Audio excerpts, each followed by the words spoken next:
Reasoning में हम लोग मिसिंग नंबर चैप्टर्स की बात कर रहे हैं। तो मिसिंग नंबर चैप्टर के हम ऐसे सवाल की बात कर रहे हैं जो कि आपके एसएससी से रिलेटेड पिछले साल में पूछे गए हैं।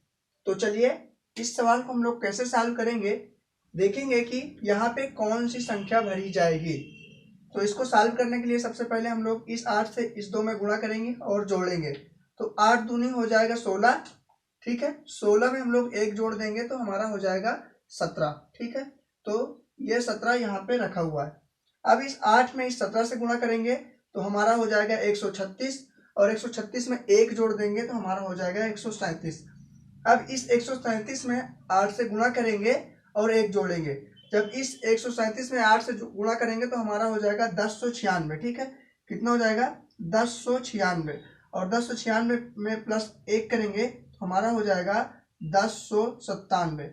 तो ये जो यहाँ पे जो भरी जाने वाली संख्या हमारी होगी वो होगी हमारी 1097। एक बार फिर से देखेंगे, इस 8 में इस 2 से गुणा किया है और 1 जोड़ा है तो हमारा आ गया है 17। फिर इस 8 में 17 से गुणा किया है और 1 जोड़ा है तो हमारा आ गया 137। फिर इस 137 में 8 से गुणा किया है और 1 जोड़ा है तो हमारा आ गया 1097। तो इसीलिए यहाँ पे जो भरी जाने वाली संख्या हमारी है वो है 1097। तो चलिए अब हम लोग देखते हैं इस वाले सवाल को कैसे सॉल्व करते हैं। जिस तरीके यहाँ पे 78 लाया है इन सभी का रिलेशन बना के, उसी तरीके हमें इस क्वेश्चन मार्क की जगह भरना है इन सभी का रिलेशन बना के। तो चलिए देख लेते हैं कैसे सॉल्व करते हैं इसको। देखिए इस वाले सवाल को सॉल्व करने के लिए क्या किया है, ये जो दोनों संख्या है ना, इनका दोनों का गुणा किया है आपस में। तो चलिए जब हम लोग 12 और 11 को गुणा करेंगे तो हमारा हो जाएगा 132, ठीक है। कितना हो जाएगा 132। अब इन दोनों को गुणा करेंगे तो 6 का हो जाएगा 54, ठीक है। और इनको दोनों को घटा देंगे। जब 132 में से 54 को घटा देंगे तो हमारा आ जाएगा 78, ठीक है 78। तो यही जो 78 है यहाँ पे भरा हुआ है। क्या किया है, इन ऊपर ऊपर वाली का गुणा किया है और नीचे नीचे वाली का गुणा करके घटा दिया है। इसी तरीके हम लोग 14 और 10 को गुणा करेंगे तो हमारा आ जाएगा 14 दाम होता है 140, ठीक है। अब नीचे नीचे का गुणा करेंगे तो 7 8 होता है 56। अब इन दोनों को हम लोग घटा देंगे। इसको गुणा करके यहाँ पे लिखा और इसको गुणा करके यहाँ पे लिखा, दोनों का अंतर कर दिया। अब इन दोनों का अंतर होता है 84, ठीक है। 140 में से हम लोग 56 घटाएंगे तो हमारा आ जाएगा 84। तो यहाँ पे जो भरी जाने वाली जो संख्या हमारी होगी वो होगी 84, ठीक है। तो यहाँ पे जो भरी जाने वाली संख्या होगी वो होगी 84। तो इसका आंसर है 84। तो इस तरीके के सवाल आप ऐसे बनाएंगे। चलिए अभी हम लोग बात करेंगे नेक्स्ट सवाल की। देखिए सवाल है यहाँ पे कौन सा डिजिट आएगा। तो सबसे पहले हम फर्स्ट फिगर को देखेंगे और उसी तरीके हम लोग सेकंड फिगर में यहाँ पे कौन सा नंबर आएगा उसको लाना है। तो क्या करेंगे, देखेंगे कि यहाँ पे 7 है, यहाँ पे 14 है, यहाँ पे 12 है। इन तीनों को जोड़ देंगे तो हमारा हो जाएगा 33, ठीक है। और उस 33 को इस 36 में से घटा देंगे। ये जो बड़ी बीच वाली संख्या है ये है 36, और इन तीनों को हम लोग अगर जोड़ेंगे तो हमारा आएगा 33, ठीक है। तो इस 36 में से 33 हम लोग घटा देंगे तो हमारा आ जाएगा 3। ये जो 3 है यहाँ पे भरी जाने वाली संख्या है। उसी तरीके हम लोग इसमें करेंगे, इन तीनों को आपस में जोड़ेंगे। 16 9 होता है 25, 25 और 11 होता है 36, ठीक है। तो ये जो बीच वाला है 54, 54 में से 36 को हम लोग घटा देंगे तो हमारा आ जाएगा 18। तो यहाँ पे जो भरी जाने वाली संख्या हमारी होगी वो होगी 18, ठीक है। तो इस तरीके के सवाल आप ऐसे सॉल्व करेंगे। एक बार फिर से देखेंगे क्या किया है, इन तीनों को आपस में जोड़ के इसमें से घटा दिया है तो आ गया है 3। उसी तरीके हम लोग इन तीनों को आपस में जोड़ देंगे तो हमारा हो जाएगा 36, और इस बीच वाली संख्या से घटा देंगे तो हमारा आ जाएगा 18, ठीक है। तो चलिए अब हम लोग देखते हैं नेक्स्ट सवाल को। देखिए इस सवाल को हम लोग कैसे सॉल्व करेंगे, थोड़ा ध्यान से देखेंगे। इन तीनों संख्या को आपस में गुणा करेंगे तो हमारी ये वाली संख्या मिल जाती है। देखिए 2 दूनी 4, 4 3 12, तो यहाँ पे ये 12 रखा हुआ है। इसी तरीके हम लोग देखेंगे, इसको तीनों को आपस में गुणा करेंगे तो ये वाली संख्या प्राप्त हो जाती है। 2 3 6, 6 5 30, तो यहाँ पे 30 रखा हुआ है। नेक्स्ट हम लोग इस तीनों को गुणा करेंगे, 5 1 5, और ये फिर एक यहाँ पे 5 है, यहाँ पे -1 है, जब 5 को -1 से गुणा करेंगे तो हमारा -5 आएगा, क्योंकि यहाँ +5 है, यहाँ -1 है, +5 और -5 का गुणा -5 होगा।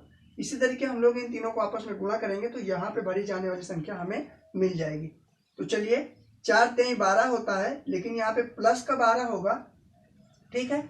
अब इस +12 में से -1 गुणा करेंगे, ये -1 से अगर हम लोग गुणा करेंगे तो हमारा निकल के आ जाएगा -12, ठीक है।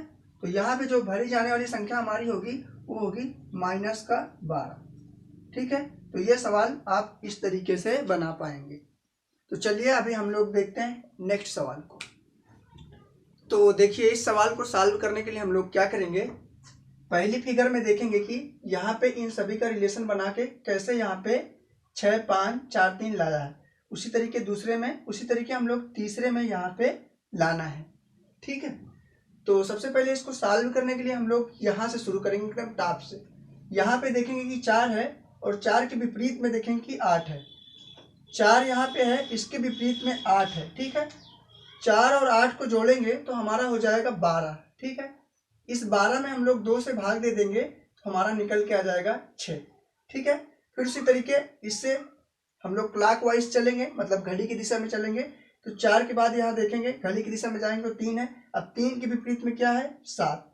3 के विपरीत में क्या है, 7। तो 3 और 7 को जोड़ेंगे तो हमारा आ जाएगा 10, ठीक है। अब इस 10 में 2 से भाग देंगे तो कितना आ जाएगा, 5, ठीक है। तो यहाँ पे 5 लिखेंगे, ठीक है। उसके बाद क्या है, फिर घड़ी की दिशा में चलेंगे तो हमारा 6 आएगा। 6 के विपरीत में क्या है, 2। 6 2 को जोड़ेंगे तो हमारा हो जाएगा 8, ठीक है। अब 8 में 2 से भाग देंगे तो हमारा हो जाएगा 4। तो यहाँ पे 4 लिखेंगे, ये है 4, ठीक है। उसके बाद फिर घड़ी की दिशा में चलेंगे तो हमारा 5 आएगा। 5 के विपरीत में क्या है, 1। 5 1 होता है 6। जब 6 को हम लोग 2 से भाग देंगे तो हमारा आ जाएगा 3। तो यह है 65 43। तो 65 43 यहाँ पे फिल किया। तो किया क्या है, आप देखेंगे कि यहाँ से शुरू किया है और विपरीत वाली संख्या को जोड़कर 2 से भाग दिया, फिर इसके विपरीत वाली संख्या को जोड़कर 2 से भाग दिया, तो हमारा ये इसी तरीके लगातार क्रम जारी रखा है, तो यह संख्या प्राप्त हो गई। उसी तरीके हम लोग दूसरी फिगर में देखेंगे, यहाँ से हम लोग शुरू करेंगे क्लॉकवाइज, मीन्स घड़ी की दिशा में चलेंगे और दोनों को जोड़ करके, मीन्स अपोजिट नंबर को जोड़ करके 2 से भाग देंगे, ये वाली संख्या प्राप्त होती चली जाएगी। तो चलिए देख लेते हैं। 1 में अगर 5 जोड़ेंगे तो हो जाएगा 6। 6 के जब 2 से भाग देंगे तो हमारा 3 आएगा, तो यहाँ पे 3 है। उसके बाद 2 और 6 को जोड़ेंगे तो हो जाएगा 8। 8 को जब 2 से भाग देंगे तो हमारा 4 आ जाएगा। इसी तरीके हम लोग 3 और 7 को जोड़ेंगे तो हो जाएगा 10। जब 10 को 2 से भाग देंगे तो हमारा आ जाएगा 5। इसी तरीके हम लोग यहाँ आएंगे, 8 और 4 को जोड़ेंगे तो हो जाएगा 12। 12 को जब 2 से भाग देंगे तो 6, इसीलिए यहाँ पे 6 लिखा हुआ। अब चलिए हम लोग ये क्वेश्चन मार्क की जगह में हमें संख्या लाना है। तो सबसे पहले हम टॉप से स्टार्ट करते हैं। 7 3 जोड़ेंगे तो हो जाएगा हमारा 10। जब 10 को हम लोग 2 से भाग देंगे तो हमारा 5 आएगा, ठीक है। उसके बाद जब घड़ी की दिशा में आगे बढ़ेंगे तो ये आएगा 5। 5 के विपरीत में 6 है। 6 को जब हम लोग 2 से भाग देंगे तो कितना आ जाएगा, 3, ठीक है। उसके बाद 4 और 8 को जोड़ेंगे तो हो जाएगा 12। 12 को जब हम लोग 2 से भाग देंगे तो हमारा आ जाएगा 6, ठीक है। उसके बाद 2 है, 2 का विपरीत है 6, और 2 और 6 जोड़ेंगे तो हो जाएगा 8, और 8 को जब हम लोग 2 से भाग देंगे तो आ जाएगा 4, ठीक है। तो यहाँ पे जो भरी जाने वाली हमारी संख्या होगी वो होगी 53 और 64। कितना होगी, 53 और 64, ठीक है। तो इस तरीके के सवाल आप ऐसे बनाएंगे। ये जितने क्वेश्चन का हमने पीछे डिस्कस किया, ये सारे एसएससी सीजीएल के एग्जाम में पूछे गए हैं, इसलिए आपको ये सारे क्वेश्चन बहुत अच्छे से प्रैक्टिस कर लेनी चाहिए। तो चलिए हम लोग मिलेंगे नेक्स्ट सेशन में, तब तक के लिए thank you, bye bye and take care.